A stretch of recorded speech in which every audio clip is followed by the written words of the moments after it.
ஆலயா cotton வேட்டிகள் ஷர்ட்டுகள் wedding celebration. பெருந்தலைவர் காமராஜரை அவதூறாக பேசிய யூடியூபர் முக்தார் மீது தமிழ்நாடு முழுவதும் காவல் நிலையங்களில் புகார் அளிக்கப்பட்ட நிலையில் எந்த நடவடிக்கையும் எடுக்கப்படவில்லை என தமிழ்நாடு நாடார் பேரவை பொதுச் செயலாளர் கரிகோல்ராஜ் குற்றம் சாட்டியிருக்கிறார்.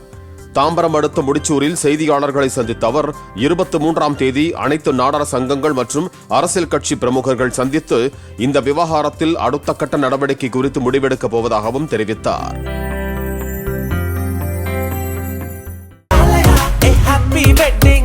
ஆலயா காட்டன் வேட்டிகள் ஷர்ட்டுகள் வெட்டிங் செலிப்ரேஷன். பிளே ஸ்டோர் மற்றும் ஆப் ஸ்டோரில் இருந்து பாலிமர் செயலியை QR கோடு மூலம் பதிவிறக்கம் செய்யுங்கள். செய்திகளை உடனுக்குடன் பெறுங்கள்.